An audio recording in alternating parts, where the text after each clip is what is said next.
ከ9 10 ዓመታት በፊት በ1928 ኢትዮጵያ የሰማዩን ቴክኖሎጂ ቀድማ በመታጠቅ የአየር ኃይሏን መሰረት ጣለች። ይህም የሀገሪቱን በአፍሪካ ቀዳሚነት በአየር ኃይልም ያስመሰከረችበት ነበር። ይህ ታዲያ የጀግንነት ጉዞዋም ማጠናከሪያ ነበር። ዛሬ አየር ኃይሉ በ90 ዓመታት ታሪኩ ለዘላቂ ሀገረ መንግስት ግንባታ ተቋማዊ መሰረትን የሚጥልበት ምዕራፍ ላይ ይገኛል።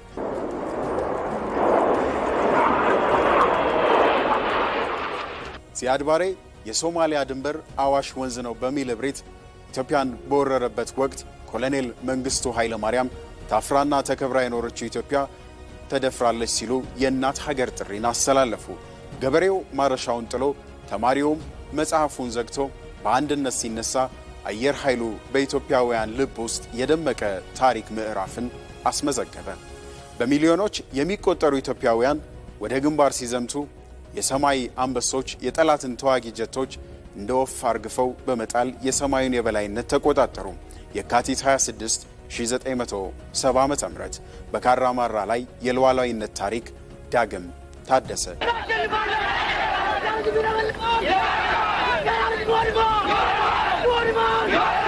ያሳያችሁት ንቃትና ትጋት እንዲሁም አብዮታዊ ወኔ የጠላቶቻችንን ቅስም የሚሰብርና የአብዮቱን ወዳጆች ሁሉ እጅግ የሚያኮራ ነው።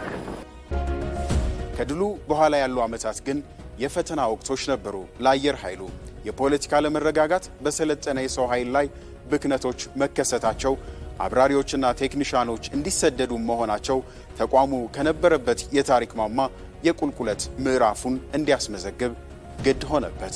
ይህ አየር ኃይል በቀደመ ታሪኩ ከራሱ አልፎ የሌሎች አፍሪካ ወንድሞቹን የአየር ክልል ለመጠበቅ የሚያስችል ብቃት ነበረው።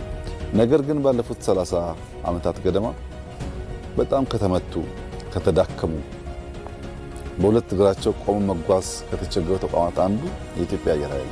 ዛሬ ግን ያ የፈተና ወቅት አልፎ አየር ኃይሉ ዳግም በጽኑ መሰረት ላይ ቆሟል። በቴክኖሎጂ ሽግግር፣ በሰው ኃይል ልማትና በዘመናዊ ሰው አልባ አውሮፕላኖች ወይንም ድሮኖችን በማካተት የአየር ላይ የበላይነቱን በድጋሜ አረጋግጧል። አየር ኃይሉ ዛሬ ለዘመናዊት ኢትዮጵያ ቴክኖሎጂ ጋሻና ለሀገረ መንግስት ግንባታም ዋነኛ ምሰሶ ሆኖ ቀርቧል። ኤርፎርስ ላይ ባለፉት 2-3-4 ዓመታት ሁላችሁም እንደምታውቁት ከፍተኛ ክትትል፣ ቁጥጥር፣ ድጋፍ ይደረግ ነበረ።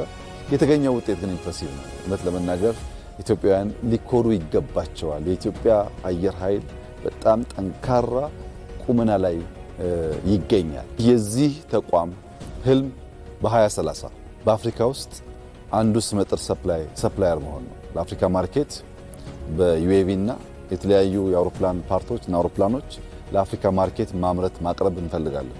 አሁን ኢትዮጵያ ያንን የመወዳደር ፍላጎት ስላላት ወደዛ ገበያ ትገባለች። ምንም ጥርጥር የለውም። በ2030 ለበርካታ ሀገራት አውሮፕላኖች ዩኤቪዎች እናቀርባለን። ለኛም ለሀገር ውስጥ ፍላጎት በርከት ያለውን ሁሉን ላናሟላ እንችላለን። በርከት ያለ ፍላጎቶቻችንን በተለያየ መንገድ እንደምናሟላ ተስፋ ይደረጋል። በትላንት ጀግንነት ታንጾ ለነገዋ ኢትዮጵያ ተስፋ የሆነው የ90 ዓመታት ታሪክን ያስመዘገበው አየር ኃይሉ ሉዓላዊነት የማስጠበቅ ጉዞውን ይቀጥላል። አየር ኃይል ከምስረታው ጀምሮ ሀገርን በመጠበቅ ህዝብን እያገለገለ ይገኛል። የሰራዊቱ አባላትም የአየር ኃይል ዩኒፎርምን መልበስ የሀገርን አደራ መሸከም መሆኑን እንደሚያምኑም ይናገራሉ። ዛሬ አባትና ልጅ የሰራዊት አባላትን ልናስተዋውቃችሁ ነው። አባትና ልጅ የሰራዊት አባላት በመተካካት ሀገርን እናገለግላለን ሲሉ ይገልጻሉ። መቅደላዊ ደረጀ ከአባላቱ ጋር ቆይታ አድርጋለች። እሱ እንከታተል።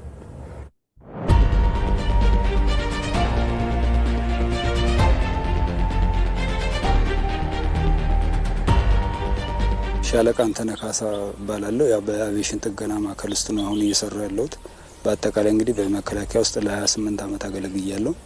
ወደ አየር ኃይል የተቀላቀልኩት በ1995 ማለት ነው። መሰረታዊ ወታደር ዮናስ አንተነህ እባላለሁ። በኢትዮጵያ ኤርፎርስ አካዳሚ ውስጥ ቤዚክ አቪዬሽን ተማሪ ነኝ እና በስልጠና 6 ወር አሳልፌያለሁ። አሁን በትምህርት 4 ወር።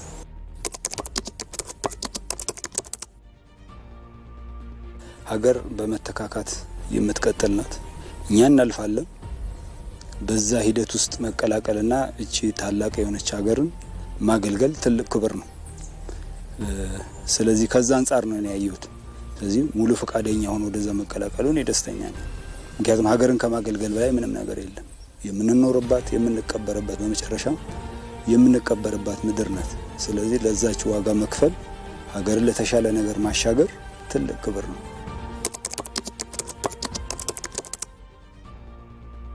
አየር ኃይል ትልቅ ተቋም ነው እና የሀገር መከበሪያ የሆነ ተቋም እንደሆነ ነው ማስበው። በዛ ገልጸዋለሁ።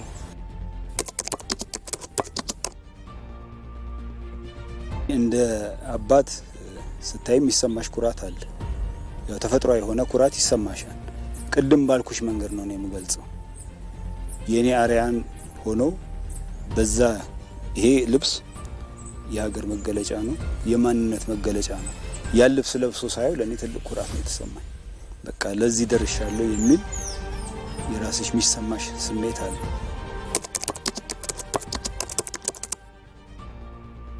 በራሴ ምርጫ ነው የገባሁት። ፍላጎቱ ነበረኝ ከልጅነቴ ጀምሮ። ያው አብረን ብዙ ቦታ ከሱ ጋር ስለምንሄድ ብዙ ቻሌንጆችን አብረን ስናሳልፍ ስለነበረ ብዙ ነገሩ ወደዚህ እንድገባ፣ በተለይ ደግሞ የሱ ቆራጥነት አለ፣ የዓላማ ጽናት፣ ትዕግስት፣ ዲሲፕሊን፣ እነዚህ ነገሮች ወደዚህ እንድገባ አድርገውኛል።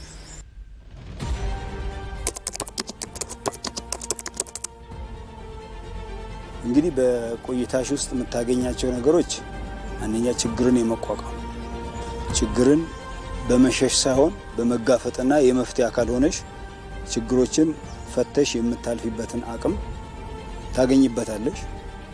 ፕላስ ደግሞ ኮንፊደንስ ይኖርሽ ነው። በማንኛውም ነገር በኮንፊደንስ ስራሽን የመስራት የተለያዩ ነገሮችን የምትወጭበትን አቅም ትፈጥሪያለሽ ማለት ነው። ያው ህይወት የራሷ ፈተናዎች ስላሏት ማለት ነው። ከዛ አንጻር ነው እኔ የምረዳው። እሱ ከኔ የሚማራቸው ነገሮች ደግሞ ስነ ስርዓቶችን ትማሪያለሽ፣ ዲሲፕሊን ትማሪያለሽ፣ ከሰው ጋር እንዴት መነጋገር እንዳለብሽ ሁሉ ነገር ስርዓት አለ አይደል? ህይወትም ሁሉ ነገር የምትማሪው በስርዓት ነው።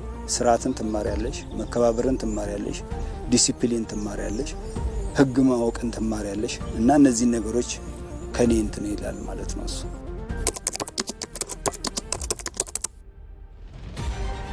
እኔ አሪፍ ሆነ ልየት በቃ የምፈልጋቸውን ነገሮች በተለይ እንደ ወጣት በዚህ ጊዜ አንድ ወጣት ያስፈልገዋል የሚባሉት ነገሮች አሉ። እነሱ ነገሮች በሙሉ እዚህ አግኝቻለሁ። ጽናትን፣ ዲሲፕሊን፣ የዓላማ ጽናት፣ ቆራጥነት፣ በራስ መቆም መቻል፣ እነዚህ ነገሮች አግኝቻለሁ።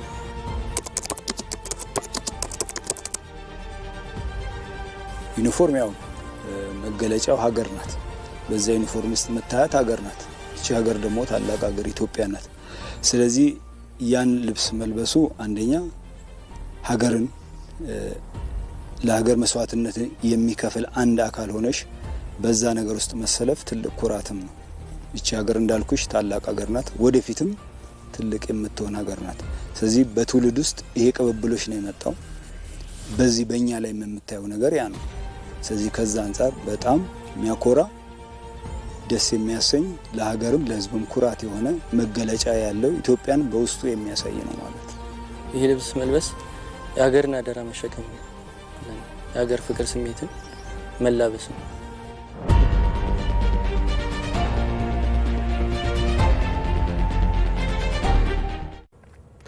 እዚሁ ጉዳይ ላይ እንቆያለን ተመልካቾች። እንግዶችን ጋብዘናል። እዚህ ስቱዲዮ ኮሎኔል ተዘራ በቀለ የቀድሞ የአየር ኃይል ተዋጊ በራሪ የሴፍቲ ዲቪዥን ኃላፊና ኢንስትራክተር የነበሩ እዚሁ ስቱዲዮ ይገኛሉ። እናመሰግናለን ኮሎኔል።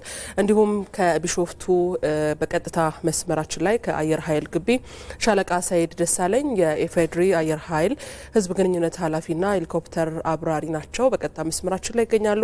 ከእሳቸው ጋር ቆይታ የምናደርግ ነው የሚሆነው። ከዚህ ከስቱዲዮን ጀምር እናመሰግናለን።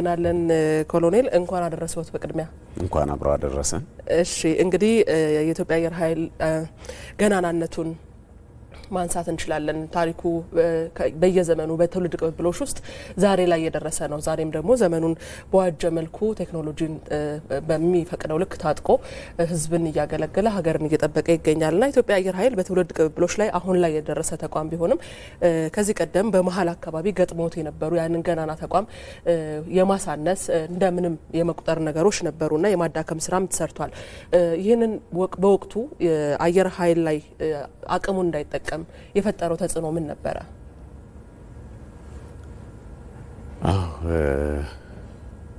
እርግጥ ከመጀመሪያው ጀምሮ መቼም አንድ ምሳሌ አለ። የኢትዮጵያ አየር ኃይል ለኢትዮጵያ ብቻ ሳይሆን ለአፍሪካም ሊሆን የሚችል ነው ብሎ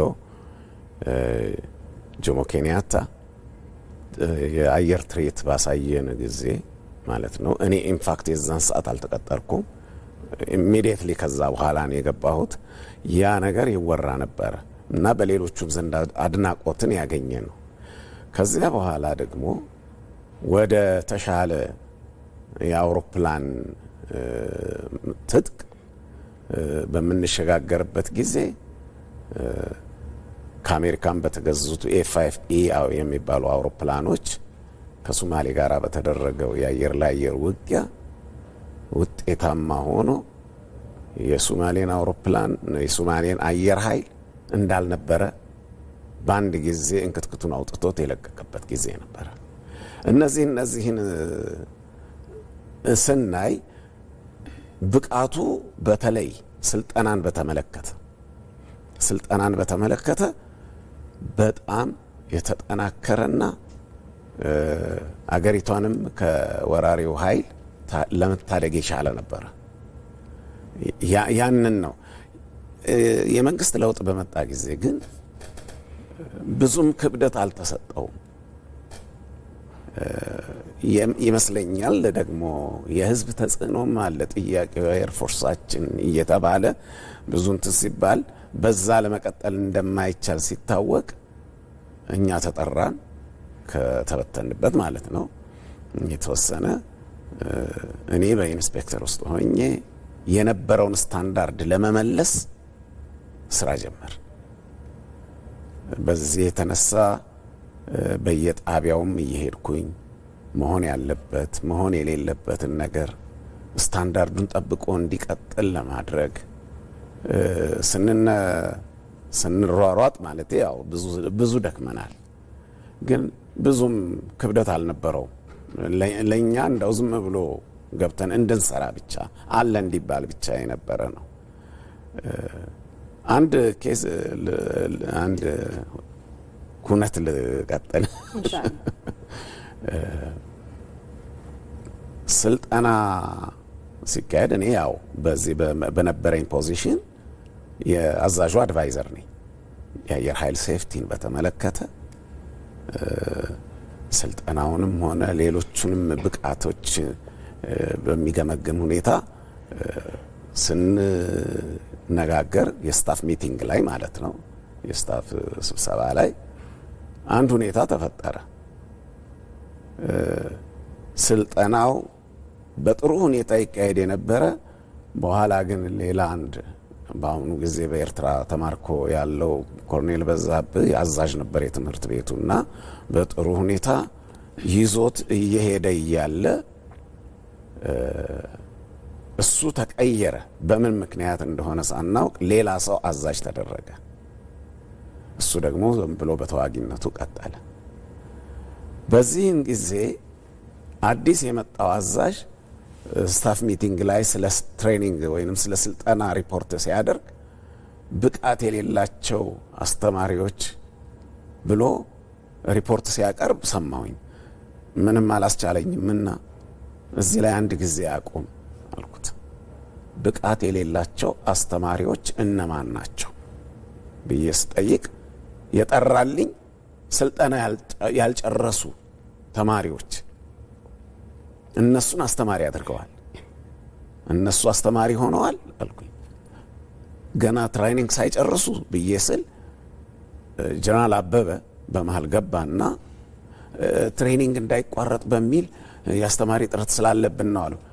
ትሬኒንግ እንዳይቋረጥ ተብሎ ትሬኒንግ ያልጨረሰ ስልጠና ያልጨረሰ ተማሪ አስተማሪ ማድረግ ይሄ አደገኛ ነው። ስለዚህ እኚህ ሁኔታዎች ናቸው የማዳከም ተጽዕኖ ውስጥ የተፈጠሩበት። መልካም እንመለሳለን ወደ ቢሾፍቱ እንሂድ። መልካም ሻለቃ ሰይድ ወደ እርስዎ እንምጣና እንግዲህ እንደሚታወቀው በኢትዮጵያ የተቋማት ግንባታ ሲነሳ የአየር ኃይል በቀዳሚነት አብሮ ይነሳልና ይህ እንደ ሀገር ያለው አንድምታ ምንድነው?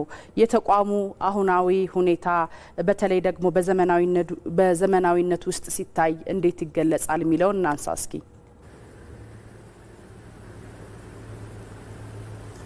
እሺ አመሰግናለሁ። የተቋማት ግንባታ በተለይ በኢትዮጵያ ደረጃ አየር ኃይልን ማንሳት እንችላለን። አየር ኃይል ኦልሞስት ከቀዳሚዎቹ ከመጀመሪያዎቹ አካባቢ ነው ማለት እንችላለን። አሁን ዛሬ እያከበርን ያለነው የአየር ኃይል 90ኛ ዓመት የምስረታ በዓል ነው እየተከበረ ያለው። ኢንፋክት አውሮፕላኖች የገቡት ከአየር ኃይል ከ90 ዓመት በፊት ነው። ኦልሞስት የዛሬ 97 ዓመት አካባቢ ነው አውሮፕላኖች ወደ ኢትዮጵያ የገቡት። ያ ማለት የኢትዮጵያ አቪዬሽን ኢንዱስትሪ የተበሰረበት ከ19 ነሐሴ 12 1921 በኢትዮጵያ አቆጣጠር ማለት ነው። አሁን ደግሞ የምናከብረው የአየር ኃይል 90ኛ ዓመት እያከበርን ያለ ነው። ሻለቃ ሚሽካ ባብቺፍ የአየር ኃይል አዛዥ የሆኑበትን ህዳር 20 1928 እያከበርን ያለ ነው ማለት ነው። በዚህም ጊዜ እንግዲህ ጊዜውን ብቻ ወስዶ 90 ዓመት 95 ዓመት ኦልሞስት ወደ ኢትዮጵያ ውስጥ አውሮፕላን ከገባ 3 ዓመት ነው የቀረው 100 ዓመት ሊደፍን ማለት ነው። በዚህ በ90 ዓመት ከቆጠር እንግዲህ ሌሎች በርካታ የአፍሪካ ሀገሮች ወንድሞቻችን በጎረቤት ሀገሮች ማየት እንችላለን። ኦልሞስት 90 ዓመት ያላቸው የአፍሪካ ካርታ ቅርጽ ከያዘ በኋላ የሀገርነት ካርታ ራሱ ቅርጽ ያልነበራቸው ሀገሮች አሉ። ለምሳሌ ባነሳ ደቡብ ሱዳን እኔ አየር ኃይል ጆይን ባረኩበት ሰዓት አካባቢ ደቡብ ሱዳን የምትባል ሀገር የተፈጠረችው ድሮ ተማሪ እያለን ከ20ዎቹ ዓመት በፊት ሰሜን ሱዳን የአፍሪካ ትልቁ ግዛት ሱዳን ይባል ነበር። ደቡብ ሱዳንና ሰሜን ሱዳን አሁን ነው የመጣው። ምን ለማለት ፈልጌ ነው? 90 ዓመት በጣም በርካታ ዓመት ነው፣ ረጅም ዓመት ነው 90 ዓመት። በዚህ ዓመት ውስጥ ውጣ ውረዶች ነበሩ። እንደተባለው አየር ኃይል በጣም በከፍታ የሄደበት ጊዜ ነበረ። እንደተባለው ደግሞ ስርዓት በተቀየረ ቁጥር ደግሞ አየር ኃይሉን የማዳከም ስራዎችም አብሮ ይሰሩ ነበር። ይሄ ከምን መጣ ከምን ተነሳ ከተባለ ያው የኛን እድገት የኛን አንድነት የኛን ታላቅነት የማይፈልጉ ታሪካዊ ጠላቶቻችን የሚሰሩት ሴራ ነው።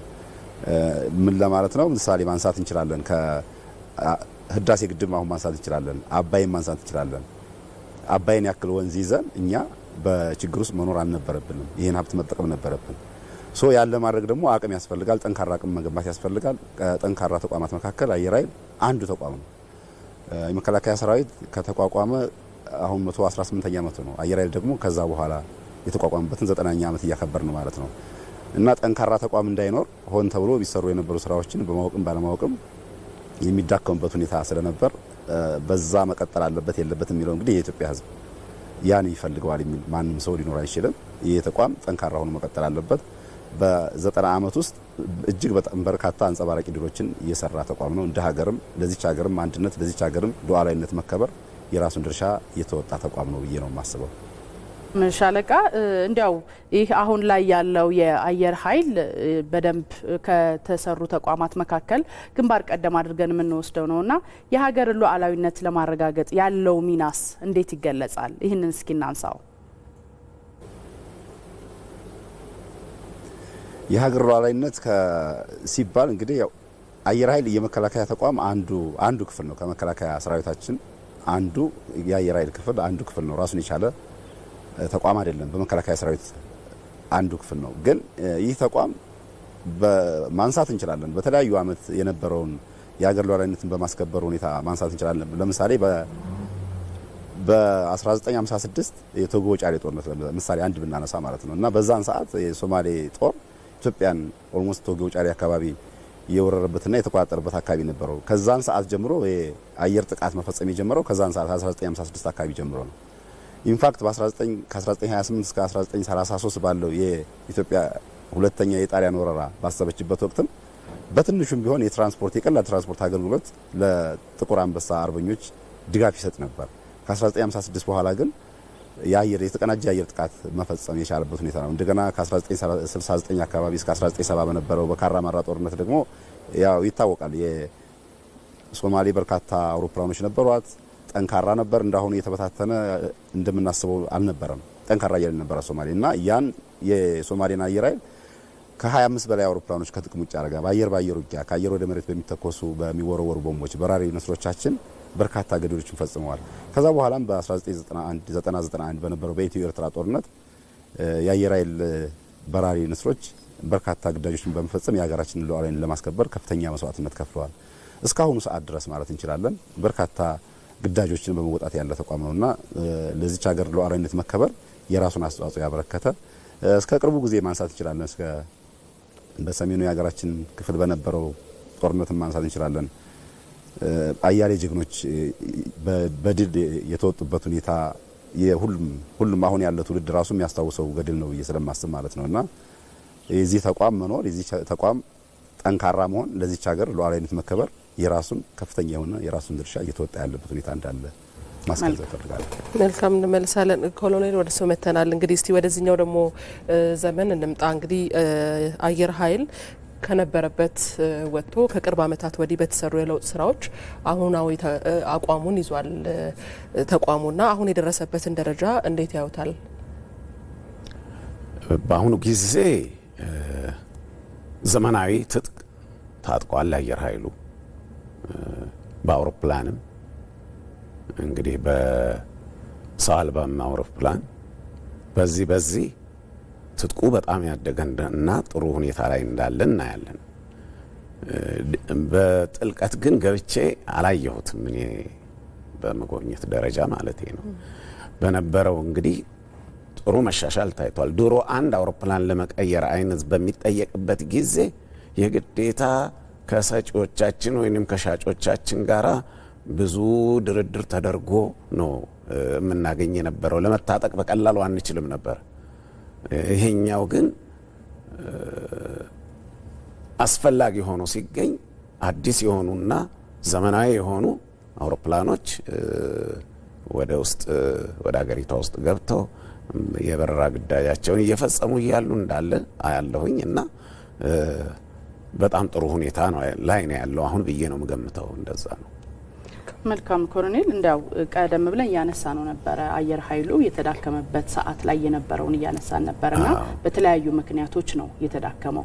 ነገር ግን እንግዲህ ለአንድ ሀገር ሉዓላዊነት መከበር የአየር ኃይሉ ጠንካራ መሆን አስፈላጊ መሆኑን ቀደም ብለን ያነሳን ነበርና አየር ኃይሉ አሁንም ድረስ ጠንካራ ሆኖ እንዲቀጥል ታሪካዊነቱን እንዲያስቀጥል ምን መደረግ አለበት ይላሉ? ያው አንድ አየር ኃይል እንግዲህ የአየር ኃይል ግዳጅ በነገራችን ላይ 3 አይነት ሚሽን ነው ያለው። አንደኛው የኢትዮጵያን አየር የበላይነት ማስጠበቅ ነው። ማለትም በአየር የሚመጣውን በመቋቋም በመዋጋት በ69 እንደተደረገው ማለት ነው። እኔ እዛ አንዱ ተሳታፊ ነኝ በዛ ጊዜ ውስጥ በነበረው እና ያንን ግዳጅ መወጣት ነው። ሁለተኛው ደግሞ ድንበር ጥሶ የጠላት ቦታ ይዞታ ያለበትንና ክምችቱን ማውደም ማለት ነው። ሶስተኛው የቅርብ አየር ድጋፍ መስጠት ማለት ነው። የቅርብ አየር ድጋፍ ሰራዊቱ ውጊያ በሚገጥምበት ጊዜ ጠንከር ያለ ሁኔታ ከገጠመው በአየር ሄዶ የጠላትን አቅም ማዳከምና እንዳልነበረ የማድረግ ነው። በእነዚህ ሁኔታዎች በፊት ታይቷል። አየር ኃይል ላይ በግልጽ የታየና እንዳውም ዝናውን ያገነነው ነገር ይሄ እንደሆነ ይታወቃል። ይሄ ያለ እንግዲህ ከዚያ በኋላ አውሮፕላኖቹም የማርጀት የመለወጥ አይነት ስለመጣ በአሁኑ ጊዜ ደግሞ ያለው ኤርፎርሱን የተረከበው ኃይል እርግጥ መረከቢያው መጀመሪያ ላይ እኔም ነበርኩበት እዛ ላይ ስለነበርኩኝ አንዳንድ ነገሮችን አያቸዋለሁኝ። ያኔ ለማዳከም ተደረገ፣ ግን አሁን እያደገ እየሄደ ነው የምናየው። ውጤታማ እየሆነ ነው እያየን ያለ ነው። ስለዚህ የተሻለ ሁኔታ ላይ ነው፣ የበለጠ ሁኔታ ላይ ነው አልሳሳት። መልካም ኮሎኔል፣ ወደ ቢሾፍቱ ናቅና ሻለቃ ቀደም ብለው እንግዲህ እርስዎ ሲያነሱት ነበር ኢትዮጵያ የአየር ኃይል ከሌሎች ሀገራት ቀድማ እንደገነባች ይታወቃልና ይህንን ታሪካዊነቱን አስጠብቆ በብቁ የሰው ኃይል ግንባታና በታጠቀው የቴክኖሎጂ ራሱን እያበቃ ለመራመድ አሁን ላይ ምን አይነት ዝግጁነት አለው ማለት እንችላለን?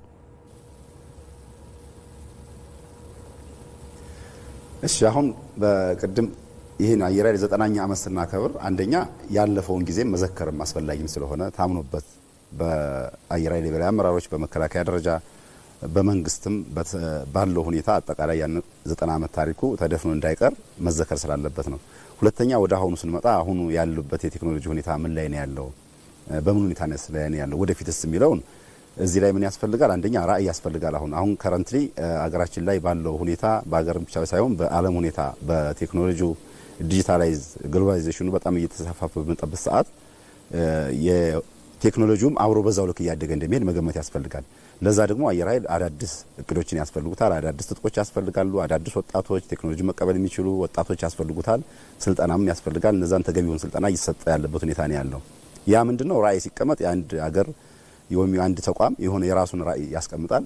እኛ አሁን በአየር ኃይል ደረጃ በተለይ ሀገራዊ ለውጡን ተከትሎ በተሰራው ሪፎርም ከሪፎርም በኋላ ዘመናዊ አደረጃጀቶችን በማስተካከል እንደተጠቀሰው በፊት የነበረውን የሲስተም የተዘረጋውን ሲስተም አንዳንድ በማወቅም ባለማወቅም ወደ ኋላ እያጠፋናቸው የመጡ ሲስተሞች ነበሩና እሱን ሲስተም ኢስታብሊሽ በማድረግ በዚህም ራዕይ በመቅረጽ አዲስ ራዕይ ያለው የአየር ኃይል አሁን ያለው ምንድነው ራዕይ በፕሮፌሽናል ሰራዊት የተገነባ ቴክኖሎጂ በመጠቀም አቅሙ በቀልጣፋና ፈጣን የአየር ክልል በመጠበቅና ማስጠበቅ የራሳችን የአየር ክልል በመጠበቅና በ2022 በኢትዮጵያ አቆጣጠር ወይም በ2030 በአውሮፓውያን አቆጣጠር የአፍሪካ ቀዳሚ አየር ኃይል አንዱ ማድረግ ነው የሚል ራዕይ አለን።